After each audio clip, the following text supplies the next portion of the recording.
M ही न व्यथयन्ते पुरुखम पुरुषर्षभ समदुःख सुखम धीरम सोमृतत्वाय कल्पते।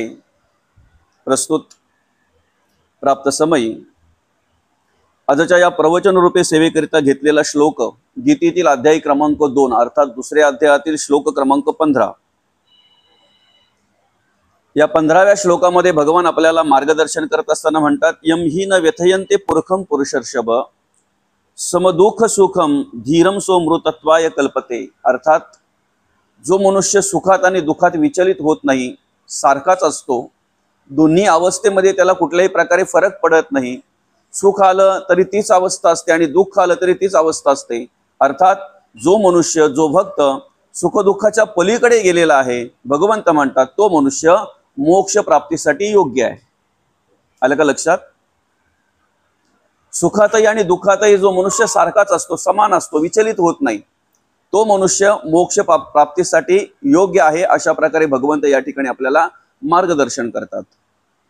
श्लोकावर अर्थपूजा बांधण्याआधी ज्या निमित्तानं या ठिकाणी आपण ही प्रवचन सेवा आयोजित केलेली आहे, या शहापूर अर्थात गावातील आणि हे पांढरे परिवार, या पांढरे परिवाराच्या मातोश्री कैलासवासी वंदना विठ्ठल पांढरे आईसाहेबांना मागच्या वर्षी तिथीप्रमाणे आजच्या दिवसाला अर्थात 27 जानेवारी 2024 रोजी देवाज्ञा झाली। त्यांचं अल्पशा आजाराने निधन झालं आणि त्यांचं प्रथम पुण्यस्मरण या ठिकाणी साजरं करत असताना प्रथम पुण्यस्मरण दिनानिमित्त आपण या ठिकाणी ही प्रवचन सेवा आयोजित केलेली आहे। खऱ्या अर्थानं या मातोश्रींच्या पाश्चात आमचे संजय दादा असतील, हिराताई असतील, राजेश दादा असतील, त्याचप्रमाणे हा संपूर्ण पांढरे परिवार, आप्तेष्ट मित्र परिवार, आपण सर्वच अर्थात या ठिकाणी या परिवाराची सेवा करता करता आई साहेबांनी आपल्या वयाच्या 65व्या वर्षी तुमचा आमचा सर्वांचा निरोप घेतला।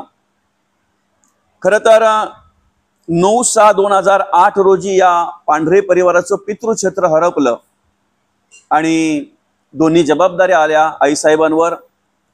वडिलांची माया देणं, वडिलांचे संस्कार करणं, वडिलांचं मार्गदर्शन करणं आणि त्याचप्रमाणे आईची माया देणं, या दोन्ही जबाबदाऱ्या आईंवर आल्या। खरं तर या पांढरे परिवारावर संस्कार करता करता, आपल्या घराला घर पण देता देता, आपल्या नातवंडांवर संस्कार करता करता आईसाहेबांनी मागच्या वर्षी आजच्या दिवसाला 27 जानेवारी 2024 रोजी देवाज्ञा झाली, आपला सर्वांचा निरोप घेतला आणि त्यांच्या प्रथम पुण्यस्मरण दिनानिमित्त आपण या ठिकाणी ही प्रवचन सेवा आयोजित केलेली आहे। सेवेसाठी घेतलेला श्लोक गीतेतील अध्याय क्रमांक 2 आणि दुसऱ्या अध्यायातील श्लोक क्रमांक 15। या ठिकाणी भगवंत म्हणतात, यम ही न व्यथयन्ते पुरुखम पुरुषर्षभ समदुःख सुखम धीरम सोमृतत्वाय कल्पते। अर्थात जो मनुष्य सुखात आणि दुःखातही सारखाच असतो, विचलित होत नाही, तो मोक्ष प्राप्तीसाठी योग्य आहे।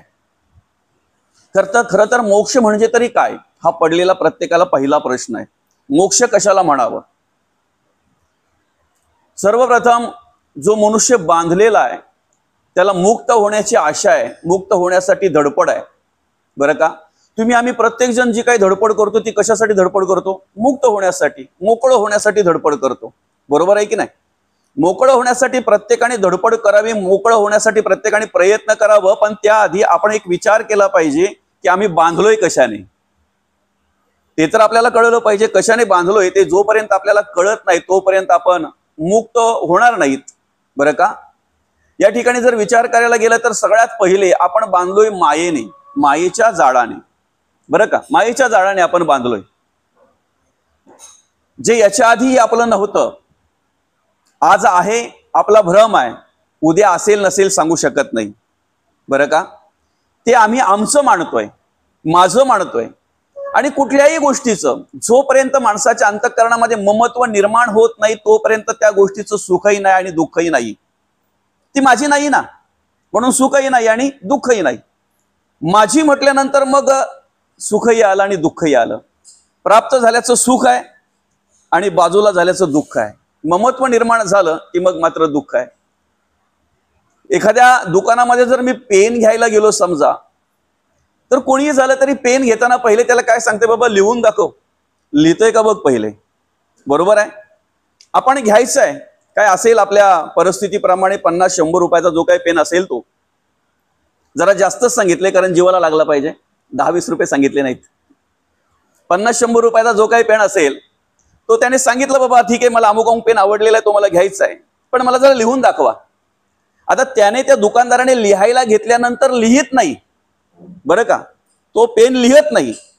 तर लिहत नाही म्हटल्यानंतर घेणारा जो आहे त्याला सुखही नाही आणि दुःखही नाही, कारण आतापर्यंत त्याचा नाही. पण काय झालं, पेन सांगितल्यानंतर, मागितल्यानंतर त्याने पेन दाखवला, लिहिला, याला दिला, बरं का. एक 100 रुपये खर्च करून त्याने तो पेन घेतला. आता तो काय म्हणतो, हा पेन कोणाचा आहे? माझा आहे. ममत्व निर्माण झालं. तिसऱ्या दिवशी जर बंद पडला तर त्याचं दुःख आहे ना. 100 रुपये खर्च करून पेन घेतलेला आहे, बंद पडला लगेच. काहीतरी चालेल, काहीतरी मला वापरता येईल ह्या हेतूने, ह्या आशेने घेतला होता, पण लगेच बंद पडला. माझं आलं तिथे ममत्व आलं, तिथे दुःख आहे. जोपर्यंत माझं नाही तोपर्यंत सुखही नाही आणि दुःख नाही. आता एक विचार करा, आपण या ठिकाणी कार्य करत असताना माझं माझं जे करतोय आपण, त्यापैकी काय आपलं आहे बरं? संतांनी तर सांगितलं की कोण कोणाचा पिता जगी, या माता ही कवणाची, कन्या पुत्र ही नसती आपले, भार्या तर परक्याकडची, बंधू भगिनी सगळे सोयरे आपते इष्ट संपत्तीची, कोणी नसे या जगी आपोले, धरी कास तू धर्माची. बरं का. नाही कुणाचे कुणी, तुझे नव्हे रे कोणी, अंती जाशील एकला रे प्राण्या माझे माझे म्हणून. बंधू कोणाची, बहीण कोणाची, कोण कोणाचे सगळे सोयरे, मेल्या पाठी सर्वच राहील, तुटतील धागे दोरे, प्राण्या मायेचा बाजार. अर्थात जे आपलं म्हणून आपण समजतोय ते आज आपलं आहे का? आणि जर आपली समजूत असेल की आपलं आहे, तर ती कुठपर्यंत आहे त्याचा सुद्धा माणसाने विचार करायला पाहिजे. कुठपर्यंत आहे? खरं तर नरदेहात येण्याच्या आधी आपण बरंच फिरून आलोय आपण. पुनरपी जननम पुनरपी मरणम पुनरपी जननी जठरी शयनम. पंख्याची गरज आहे का आपल्याला? बंद करा ना, कारण त्याचा आवाज थोडा, बरं का. बऱ्याच फेऱ्या मारल्या आपण, येणं जाणं बऱ्याच वेळा झालं आपलं. 83,99,999 योनी पार केल्यानंतर मग हा 84,00,000वी योनी अर्थात नरदेह मिळालेला आहे तुम्हा आम्हाला, मनुष्य देह मिळालेला आहे. आणि मग जर हा मनुष्य देह तुम्हा आम्हाला मिळालेला आहे, तर मग विचार करायला हवा की आम्ही 83,99,999 योनी ज्या वेळेला भटकत होतो, फिरत होतो, त्यावेळेला आज जे आम्हाला भेटलेले आहेत ते त्याच्या आधी, याच्या आधी असतील का आमचे? कधीतरी विचार करायला पाहिजे ना. बरं ठीक आहे, आज आम्ही म्हणतोय आमचे आहेत, ते कुठपर्यंत आहेत? जिंदगी एक किराए का घर है, एक ना एक दिन बदलना पड़ेगा, मौत जब तुमको आवाज देगी, घर से बाहर निकलना पड़ेगा.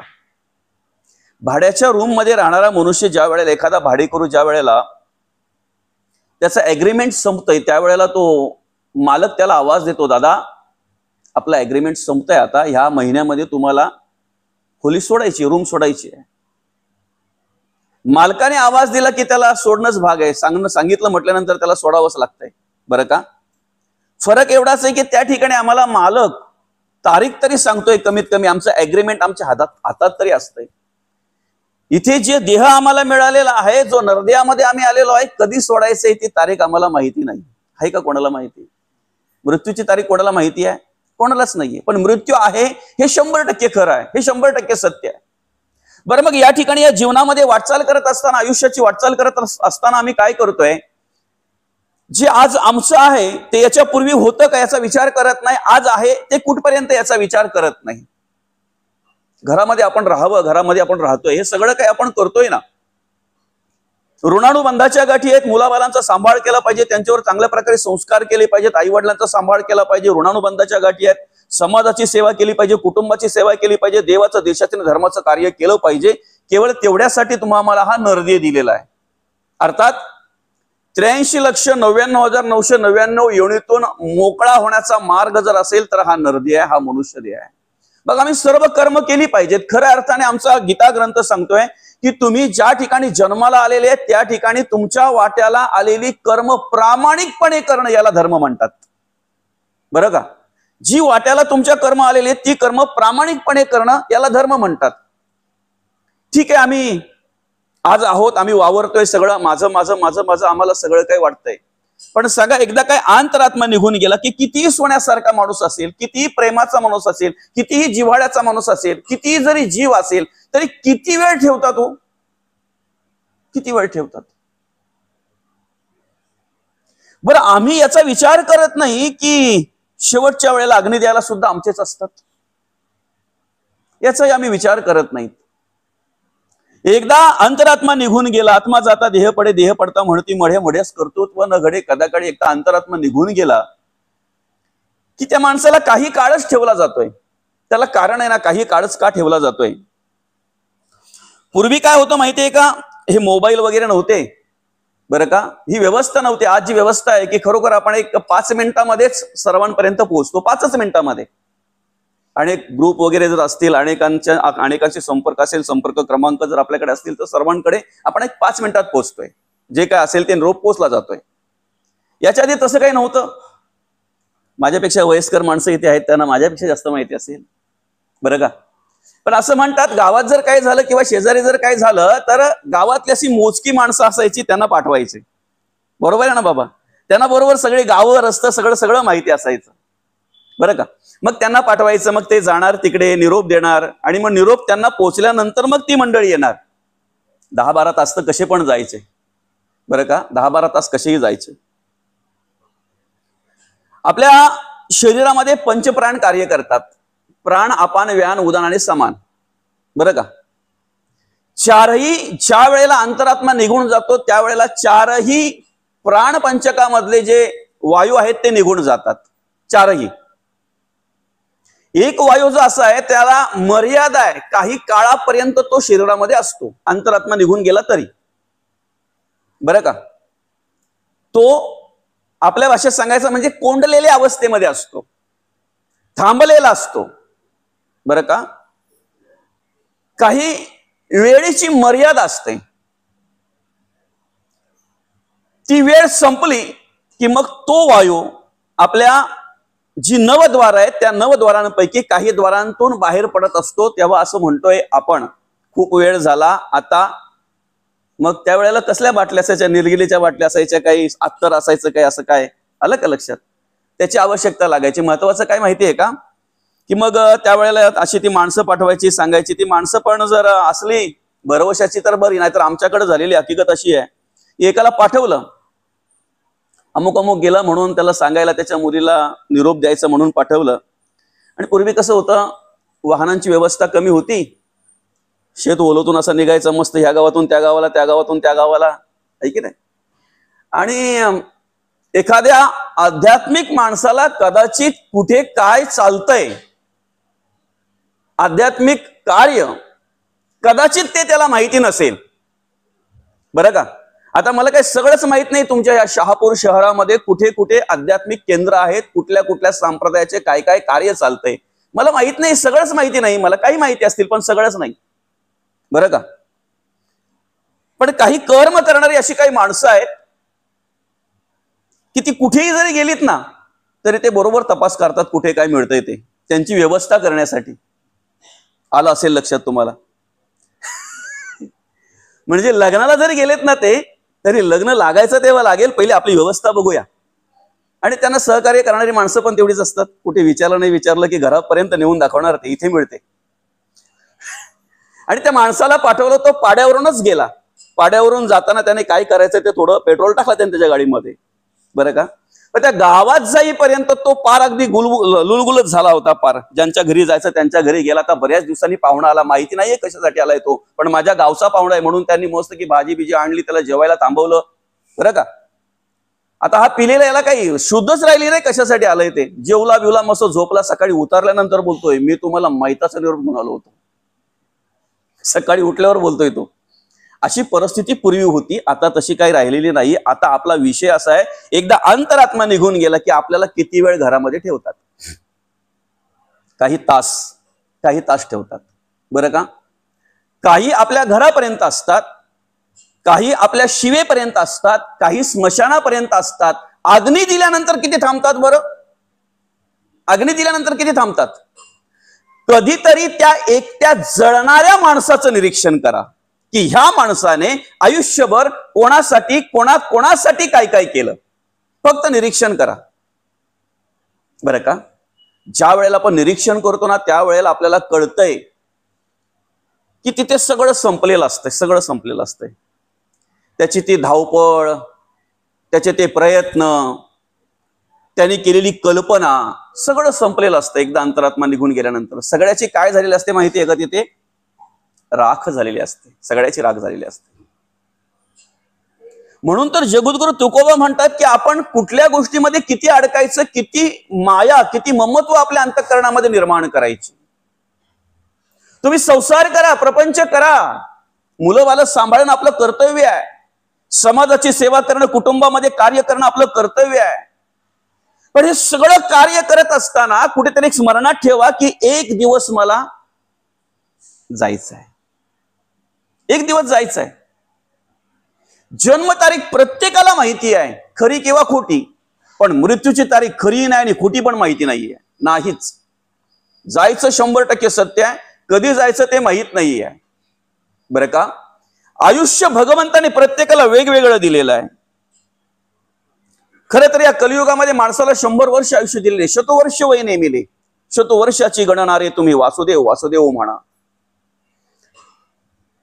कोणाला 100 वर्ष मिळतात, काहींना 70, 50, 60, 20, 25, 30, 10, 5. काही लहान मुलांच्या आयुष्यामध्ये आई वडील पाहण्याचं सुद्धा भाग्य नसतंय. जन्माला आले काय आणि गेले काय. ऐका ना, आयुष्य आमच्या हातात नाहीये किती असावं, कारण ते भगवंताने आम्हाला देणगी दिलेली आहे. महत्वाची देणगी आहे ती भगवंताने दिलेली. महत्वाचं दान आहे ते भगवंताने दिलेले तुम्हा आम्हाला आयुष्य. आयुष्य किती असावं हे आमच्या हातात नाही आहे, पण भगवंताने दिलेलं आयुष्य कसं असावं हे मात्र निश्चित आमच्या हातात आहे. हे निश्चित आमच्या हातात आहे. कसं असावं आयुष्य आमचं? जगद्गुरु तुकोबांसारखं असावं, मौली ज्ञानोबांसारखं असावं, शांतीब्रह्म नाथ महाराजांसारखं आयुष्य असावं, संत शिरोमणी नामदेव महाराजांसारखं आयुष्य असावं आमचं. संसार केला ना त्यांनी सुद्धा. उलट अर्थी माऊली म्हणतात, अवघाची संसार सुखाचा करीण, आनंदे भरीण तिन्ही लोक. आम्हाला आमच्या संसारामध्ये कार्य करत असताना किती वैराग्य असावं, कशा प्रकारे आमच्याकडे वैराग्य असावं, याचं उदाहरण आणि याचा आदर्श जर आम्हाला घ्यायचा असेल तर आम्ही जगद्गुरु तुकोबा वाचावेत, आम्ही जगद्गुरु तुकोबांचा विचार करावा. आम्हाला ज्ञान प्राप्त करून घ्यायचं आहे, आम्ही ज्ञानी असावं, पण त्या ज्ञानाचा वापर आमच्या समाजासाठी, देवासाठी, देशासाठी, धर्मासाठी कशा प्रकारे झाला पाहिजे.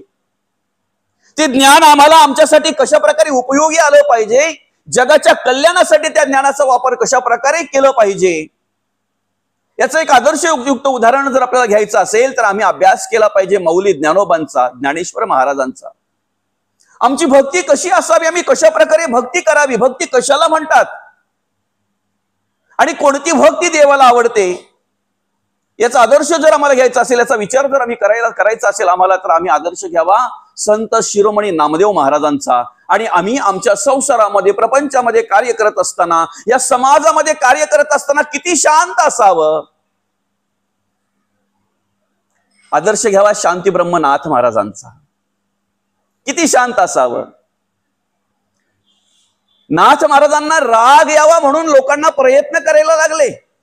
आम्हाला राग आला तर घरातल्यांना प्रयत्न करायला लागतात शांत करण्यासाठी. हा फरक आहे त्यांच्यात आणि आमच्यात, जगण्यात आणि वागण्यात. बरं का. महत्वाचा विषय असा आहे की त्यांनी संसार केला, आनंदात राहिले, आनंदामध्ये सगळं काही कार्य केलं, त्यांनी जीवनाचा आनंद घेतला. त्यांनी जे घर आम्ही काबाड कष्ट करून उभं करतोय ना, आमच्या प्लॅनिंगने उभं करतोय ना, आमच्या विचाराप्रमाणे आम्ही उभं करतोय ना, कालांतराने आमच्याच मुखातून कधीतरी ते ऐकायला मिळतंय, घर खायला धावतंय, काय करू काही कळत नाही, घर खायला धावतंय. असं का होतंय बरं? संतांनी संसार केला, संसाराचा आनंद घेतला, आम्ही संसार करतोय, आम्हाला का आनंद मिळत नाही, आम्हाला सुख का मिळत नाही, आम्ही दुःखी का आहेत? ज्या सुखासाठी आम्ही तळमळ करतोय, धावपळ करतोय, त्या सुखाची आणि आमची भेट का होत नाही? कशासाठी आम्हाला ते का म्हणून प्राप्त होत नाही? आम्ही सुद्धा त्यासाठीच प्रयत्न करतोय ना. कसं आहे माहितीये का? शाश्वत, निरंतर आणि चिरकाल सुख मिळावं असं जर वाटत असेल, चिरकाल टिकणारं सुख, निरंतर परमानंद ज्याला म्हणतात, परमसुख ज्याला म्हणतात, ते जर आपल्याला हवं असेल तर त्यासाठी आम्ही संत वाङ्मय वाचलं पाहिजे, आम्ही जगद्गुरु तुकोबा वाचले पाहिजे, आम्ही मौली ज्ञानोबा वाचले पाहिजेत, सत्संगाचा आधार घेतला पाहिजे, आम्ही संत संघाला पाहिजेत. संतांच्या विचाराप्रमाणे जर राहण्याचा प्रयत्न केला तर निश्चित आम्हाला तो आनंद, तो परमानंद प्राप्त झाल्याशिवाय राहणार नाही. कीर्तनाची गरज आहे, प्रवचनाची गरज आहे, संतांच्या विचाराची गरज आहे, संतांच्या मार्गदर्शनाची गरज आहे. आम्ही कसं जगावं, वागावं हे आम्हाला कळावं म्हणून मार्गदर्शनाची गरज आहे. एक वेगळ्या प्रकारची स्फूर्ती निर्माण होते ज्या वेळेला आम्ही हे संत चरित्र वाचतो त्यावेळेला, बरं का? एक वेगळ्या प्रकारची प्रेरणा पिंडामध्ये निर्माण होते, एक वेगळ्या प्रकारचं बळ निर्माण होते ज्या वेळेला मी संत चरित्र वाचतोय त्यावेळेला. जगद्गुरु तुकोबांनी काय कार्य केलं वाचा, एक वेगळ्या प्रकारची प्रेरणा मिळेल तुम्हाला परमार्थ करण्यासाठी, आध्यात्मिक क्षेत्रामध्ये वाटचाल करण्यासाठी. मौली ज्ञानोबा वाचा ना, का अध्यात्म करावा, का परमार्थ करावा याची जाणीव आमच्या अंतःकरणामध्ये झाल्याशिवाय राहणार नाही. आणि गरज आहे, का गरज आहे? सापाची आणि मुंगसाची कधी झुंज बघितले का हो तुम्ही? सापाची मुंगसाची झुंज कधी बघितले? सापाची आणि मुंगसाची झुंज होते बरं का. ती झुंज झाली ना की तो साप काय करतोय, त्या मुंगसाला दंश करतोय, चावतोय. काही वेळानंतर ते विष चढतंय त्या मुंगसाला, बरं का. पण ज्या वेळेला त्या मुंगसाला कळतंय ना की आता सापाचं विष आपल्याला चढतंय, त्यावेळेला तो मुंगूस आपल्या आवारामध्ये जातोय आणि विशिष्ट प्रकारची एक वनस्पती असते, ती वनस्पती त्या मुंगसाने हुंगली ना की मग चढलेलं विष उतरते, पुन्हा जाऊन त्या सापाशी झुंजतोय. तो ऐकताय ना? पुन्हा तो साप त्याचं तो काम करतोय ना, दंश करण्याचं काम करतोय, विष चढतंय, पण विष उतरावं म्हणून पुन्हा तो मुंगूस आपल्या आवारात येतोय, ती वनस्पती हुंकतोय, परत जाऊन सापाशी झुंजतोय. शेवटी काय होतंय माहितीये का? झुंजता झुंजता साप मरतोय आणि मुंगूस जिंकतोय. आम्हालाही आमच्या आयुष्यामध्ये हेच करायचं आहे. काय समजतंय? संसारात गेल्यानंतर त्रास होईल ना, कष्ट करावे लागतील, वेगवेगळ्या प्रकारचे प्रसंग येतील, वेगवेगळ्या प्रकारच्या संकटांना सामोरे जावं लागेल, कारण संसाराची निर्मितीच अशी आहे, संसाराचं मूळच असं आहे. संसार म्हणजे दुःखाचे मूळ, दुःखाचं मूळ आहे. ते विष चढेल ना, चढेल ना ते विष. पण प्रवचन कीर्तन ही एक प्रकारची वनस्पती आहे, जी वनस्पती तुमच्या अंतःकरणामध्ये त्याच्याशी परत झुंजण्यासाठी वेगळ्या प्रकारची ऊर्जा देत असते, वेगळ्या प्रकारची ऊर्जा देत असते. शेवटी शेवटी काय झालं पाहिजे? संसार संपला पाहिजे. विचारा ना, एखाद्या आजीला संपला का? असं वाटतंय का आता बस झालं म्हणून? एखाद्या आजोबाला विचारा, बरीच वर्षे संसार केला, असं वाटतंय का आता थांबावं म्हणून? कुठेतरी मरेपर्यंत मनुष्य थांबत नाही, डोळ्याने दिसत नाही तरीही थांबत नाही. हे माझं, ते माझं, अमुक माझं, तमुक माझं, माझं माझं आणि भ्रांतीचं ओझ, माथा प्रपंचाचे ओझे घेऊन म्हणे माझे माझे, बुडताही न सोडे पुंजे कुळाभिमान. माथ्यावर जे प्रपंचाचं ओझ घेतलंय ना, बुडेपर्यंत मनुष्य सोडतच नाही, हो, सोडतच नाही. बुडतोय, त्याला कळतंय तरी सुद्धा सोडत नाही. खऱ्या अर्थाने आम्हाला प्रवचनाची गरज आहे, प्रवचन श्रवणाची गरज आहे, आम्हाला कीर्तन श्रवणाची गरज आहे, आम्हाला संतांच्या वाङ्मयाची गरज आहे श्रवण करण्याची. का? आम्ही कसं जगावं, कसं वागावं हे आम्हाला कळावं म्हणून.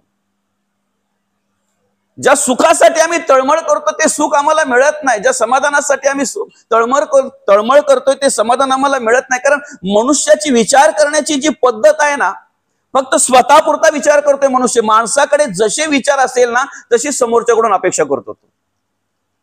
ज्या पद्धतीचा माणूस असेल त्या पद्धतीने तो वागतोय, जगतोय, समोरच्याकडून विचार करतोय, बरं का. एखाद्या पंगतीमध्ये जर बसला ना तर पंचपक्वान्न असतात, काय 2-4 प्रकारच्या भाज्या काय असतात, आधी 1-2 प्रकारचं भात काय, आणि सगळं सगळं सगळं व्यवस्थित असते हो. पण तिथे पंचपक्वान्न असून सुद्धा उडता उडता शेवटी माणूस बोलतोच. ते गोल गुलाबजाम ठेवण्यापेक्षा ते लांबडे असतात ना मलईवाले, ते ठेवायला पाहिजेत होते.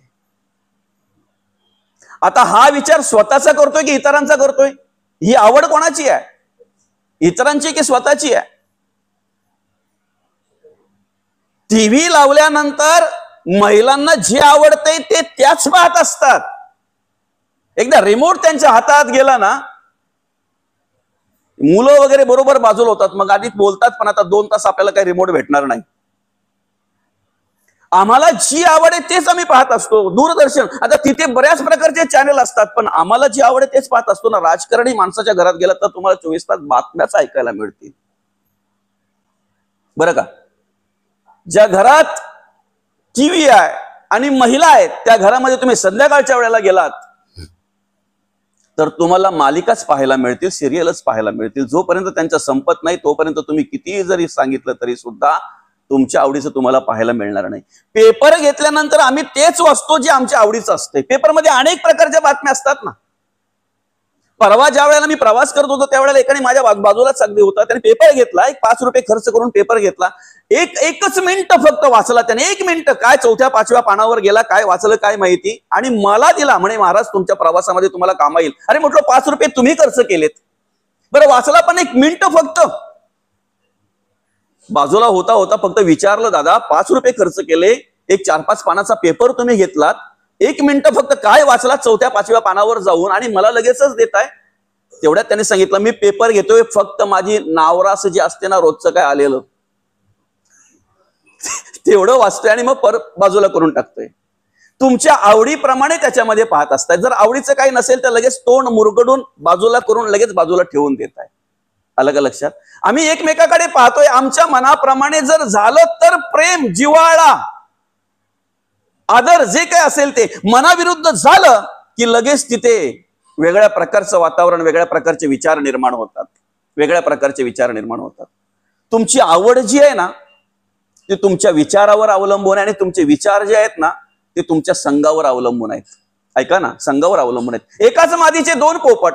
एक पोपट सत्पुरुषाच्या घरामध्ये गेला, बरं का, या बसा कसे आहात मस्त बोलायला लागला तो, कारण तो मालक कोणी आला का तसं बोलायचं ना. ते ऐकून ऐकून शिकला तो. एकाच मादीचे 2 पोपट. पण दुसरा मात्र त्याचाच भाऊ दरोडेखोराच्या घरात गेला, गुंड माणसाच्या घरात गेला. तो बोलायला लागला मारा, तोडा, झोडा, फोडा. त्याच्या पलीकडे काय काय भाषा बोलायला लागला तो. आपल्याला इथे बोलता पण येणार नाही ती, बरं का. आम्हाला सुद्धा आमच्या समाजामध्ये अशी कितीतरी माणसं पाहायला मिळतात. एक अतिशय चांगल्या प्रकारे आध्यात्मिक क्षेत्रामध्ये कार्य करतोय तर दुसरा कुठेतरी वेगळ्या प्रकारे काहीतरी कुठेतरी एखाद्या व्यसनाधीन झालेला पाहायला मिळतो, बरं का. आज कितीतरी अशी आम्हाला वडील पाहायला मिळतात, बाप पाहायला मिळतात की आध्यात्मिक क्षेत्रामध्ये अतिशय चांगल्या प्रकारे कार्य करतात, अतिशय चांगल्या प्रकारे कार्य करतात, पण मुलं मात्र व्यसनाधीन झालेली आहेत, बरं का. झुरतोय तो बाप, अरे माझा परमार्थ करून आयुष्य गेलं आध्यात्मिक क्षेत्रामध्ये, मला एवढा मान आहे की पंचक्रोशीमध्ये कुठेही जरी काही कार्य असलं तरी माझी गवस, माझी आठवण पहिली काढली जाते, आणि माझाच मुलगा कुठेतरी एखादा व्यसन करतोय, काही वाटत नसेल का त्याला.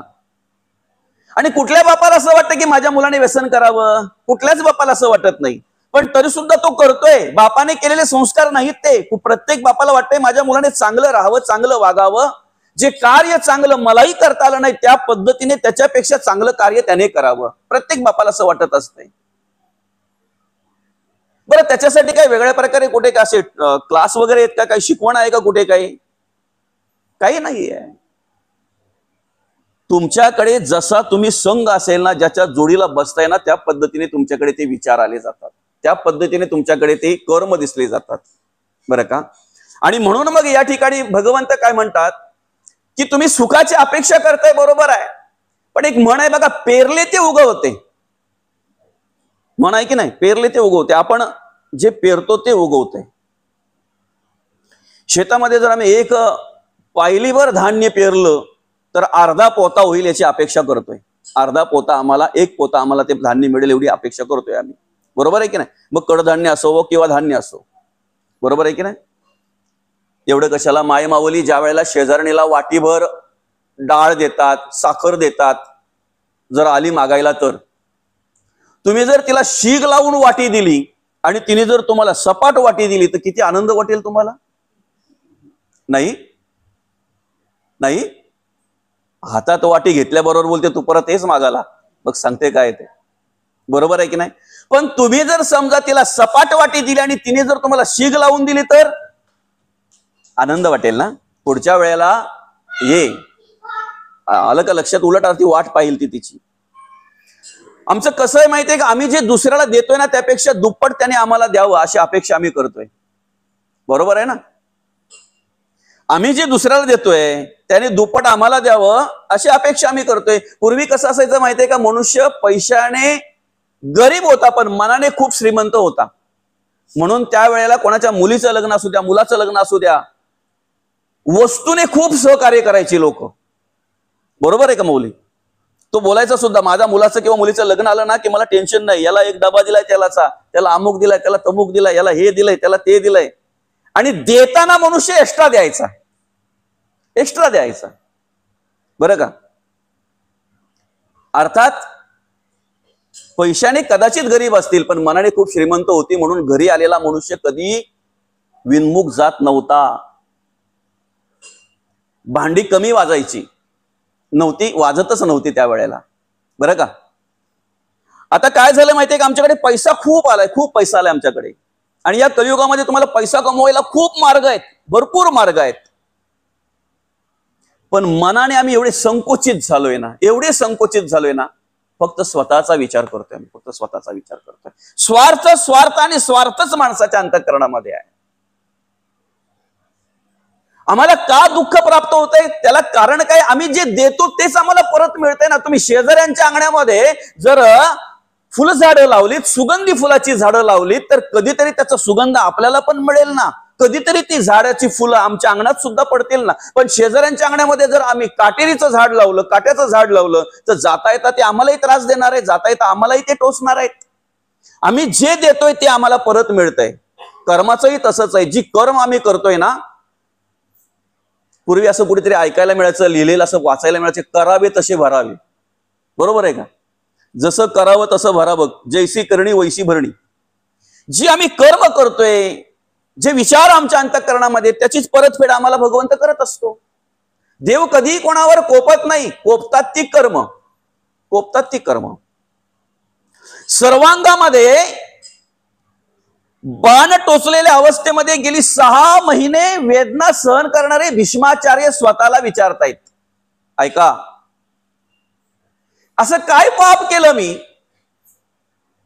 सर्वांगामध्ये बाण टोचलेले आहेत आणि सर्वांगामध्ये बाण टोचलेल्या अवस्थेमध्ये गेली 6 महिने ह्या वेदना मी सहन करतोय. 6 महिने या वेदना सहन करतोय मी.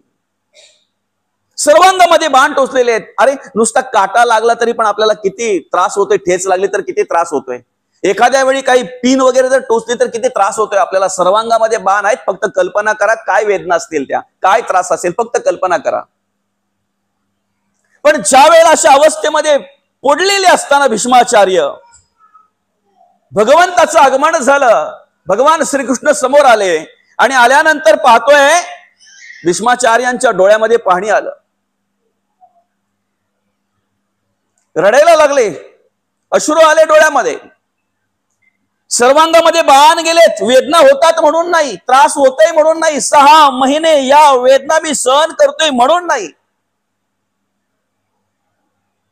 भगवंताला बघितल्याबरोबर भीष्माचार्य म्हणतायत, देवा तुम्हाला बघितल्याबरोबर दोन्ही हात जोडून नमस्कार करावा असं वाटतंय, अशी इच्छा झाली, पण हात पण जोडू शकत नाही. का? सर्वांगामध्ये माझ्या बाण आहेत.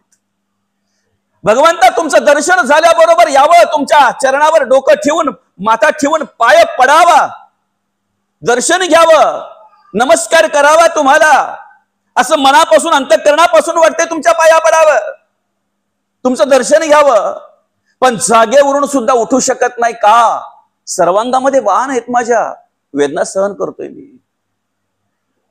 विचार करते तसं काय पाप झालं माझ्याकडून, अशी काय पाप घडली माझ्याकडून की गेली 6 महिने आज मी ये सर्वांगामध्ये बाण टोचलेल्या अवस्थेमध्ये आणि वेदना सहन करतोय.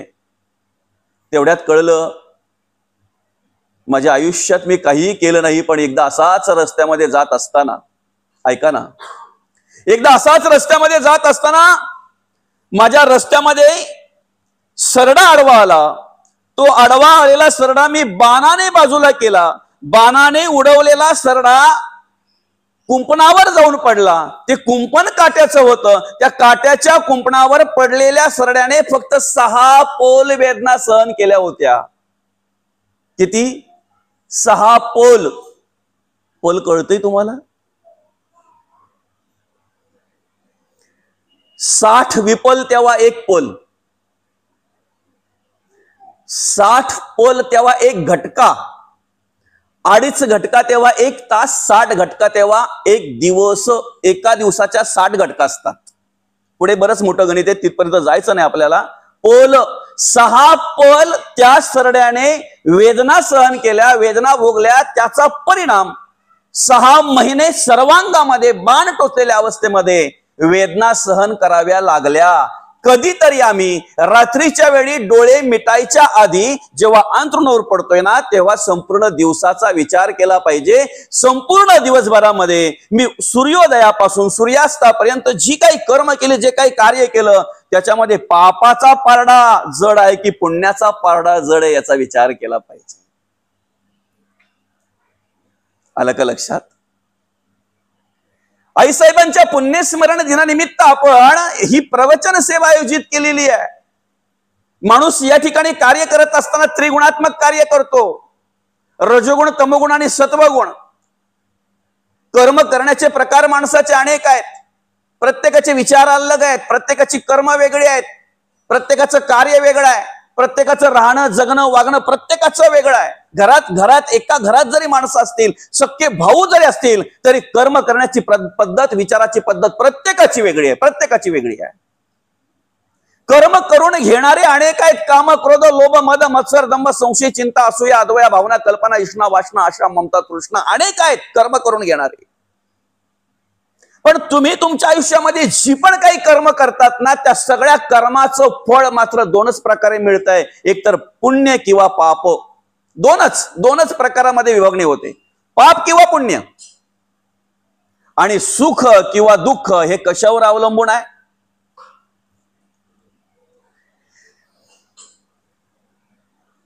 हे सकळ गुणापासी गती सगुण भाग्यश्री भोगती अवगुणास दरिद्र प्राप्ती अदरती संदेह नाही. पापाचे फळते दुःख आणि पुण्याचे फळते सुख. पाप पुण्य आवश्यक भोगणे लागे. प्रत्येकाला भोगावं लागतंय, कोणालाही चुकत नाही. ज्याचं त्यालाच. बरं का माऊली? दोघे सख्खे भाऊ, अतिशय एकमेकावर प्रेम, बरं का? पण पावसाळ्यामध्ये लहान भाऊ ज्या वेळेला रस्त्यात जात होताना, जाता जाता त्याचा पाय घसरला, कुठेतरी पडला, अंगाखाली हात आला, नेमका त्याचा उजवा हात मोडला, थोडा क्रॅक झाला. आता काय झालं? दवाखान्यामध्ये नेल्यानंतर डॉक्टरांनी उपचाराला सुरुवात केली. डॉक्टरांनी सांगितलं असं असं आहे, प्लास्टर करावा लागेल. बरं का? काही दिवस प्लास्टर करावा लागेल, त्याला बांधून ठेवावा लागेल. पहिला विषय असा आला की प्लास्टर करावा लागेल. तेवढ्यात तो मोठा भाऊ बोलतो, दादा, डॉक्टर साहेब, माझा लहान भाऊ खूप जीव आहे, खूप प्रेम करतोय मी त्याच्यावर, बरं का? सगळं काम तो उजव्या हाताने करतोय. जेवतोय, लिहितोय, सगळं काही काम करतोय तो उजव्या हाताने काम करतोय आणि नेमका उजवाचा हात त्याचा क्रॅक झाला. बघा ना, एक काम करा ना, प्लास्टरच करायचंय तर डाव्या हाताला करा ना, कमीत कमी उजवा हात मोकळा ठेवा ना. डॉक्टरांनी दिलेलं उत्तर काय माहितीये का? दादा, जो मोडलाय ना त्यालाच प्लास्टर करावं लागतंय. पहिलं हे आहे. डावा उजव्याच्या वेदना घेऊ शकत नाही. आलं लक्षात? दुसरं, प्लास्टर झाल्यावर बांधायची वेळ आली, मग तेव्हा तो मोठा भाऊ बोलतोय, डॉक्टर साहेब, आता एवढी तरी विनंती माझी मान्य करा, त्याचा हात माझ्या वेळात बांधा ना, त्याला कशाला त्रास पाहिजे? डॉक्टरांनी दिलेलं उत्तर ज्याचा मोडतोय त्याच्याच गळ्यात पडतोय. समजतंय ना? आम्ही आमच्या आयुष्यामध्ये जी काही कर्म करतोय ना, पाप किंवा पुण्य, आमच्या डोक्यावर जर ओझं झालं तर आमचा मुलगा घेईल, मुलगी घेईल, ते ओझं घेईल डोक्यावरचं. पण पापाचं किंवा पुण्याचं ओझं कोणीही वाटेकरी. आणि हे वाल्ल्या कोळीला केव्हा कळलं? ज्या वेळेला नारद मुनी भेटले तेव्हा. तोपर्यंत आपल्यासारखे अनेक भेटले होते, बरेच भेटले होते. कमी भेटले होते का? आपल्यासारखे बरेच भेटले होते ना. पण प्रत्येक जण आपला जीव वाचवायचा प्रयत्न करायचा.